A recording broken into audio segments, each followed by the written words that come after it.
Hello Blazers, today is Thursday, November 2nd, 2017. In the news, on Tuesday, New York faced its most deadly terror attack since 9/11. A 29-year-old man killed 8 victims, driving his truck into civilians. New Yorkers persevered, and the Halloween march went on with heightened security. Please keep the victims and their families in your thoughts today, Blazers. Now, please stand for the pledge. Please stand for the pledge. I pledge allegiance to the flag of the United States of America and to the republic for which it stands, one nation, under God, indivisible, with liberty and justice for all. Welcome to InfoFlow. My name is Sam. And I'm Sebastian. Tickets for the Three Musketeers are on sale now in the attendance office.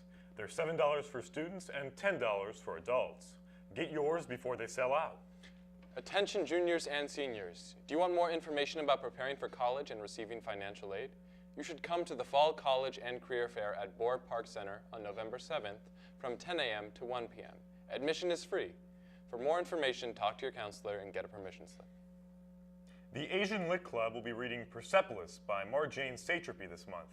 It is a graphic novel about the author's childhood in Iran and the Iranian Revolution. They will be discussing the book on Thursday, November 30th after 9th period. Email asianlitclub@gmail.com for more details. They hope to see you there.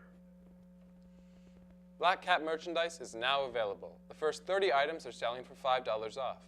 Please see Jaya Hinton or Jedediah Grady to place an order, or visit blackcap.info/merchandise to purchase online. Let's take a closer look at what Black Cap is all about.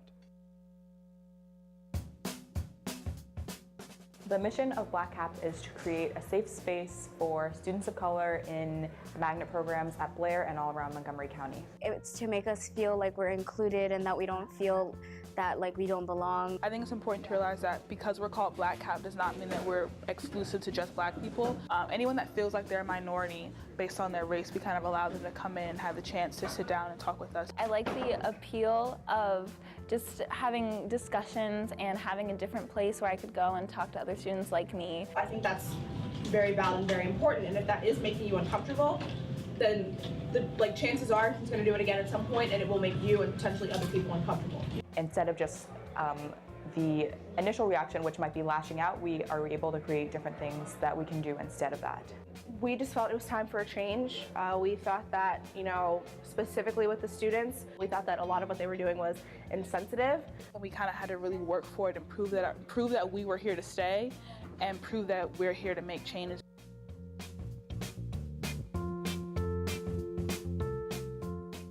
SOCS stands for Students of Color for Success, and it is a mentoring program that we created and we are implementing at different schools. We've been going to Parkland and mentoring young middle schoolers to prepare them for the magnet programs, and this definitely makes a difference in getting a different pool of people to apply for magnet programs and spreading awareness about it. We want to help bring awareness and bring the opportunity and the access to students that wouldn't normally have access to them. It's just a really nice safety net to have. It makes me feel a lot more comfortable in my everyday interactions. I feel more comfortable in the program as a whole.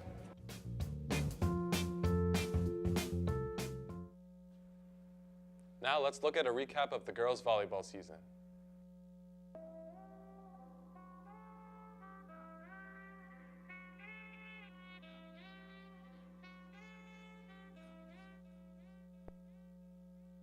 It really is, as cliche as it might be, the community.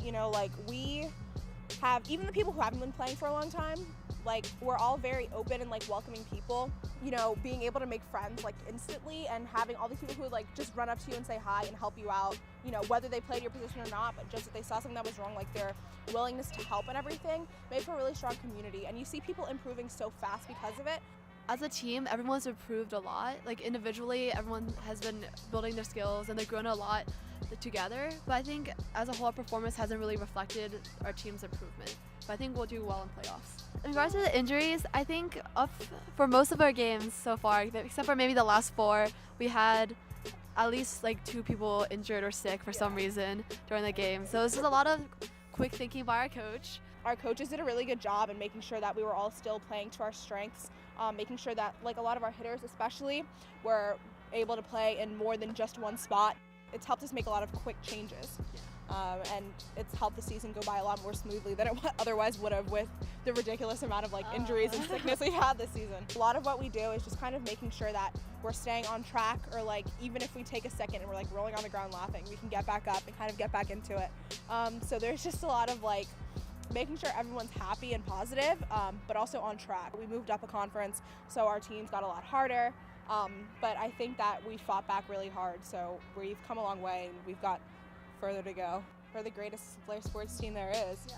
You know, we're it's a fun game. You know, people will come in, they're cheering, they're having a good time. It's just a good time. You know, we're a Blair team. Come out and support.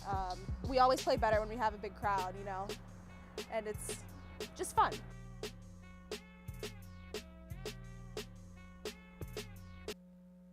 They sure didn't drop the ball on that one. That's all we have for you today, Blazers. Be sure to check out our website, bnconline.net, to submit announcements. Remember to post a Silverstream with the hashtag BlairSilverstream on Instagram or Twitter. Have a thoughtful Thursday, Blazers.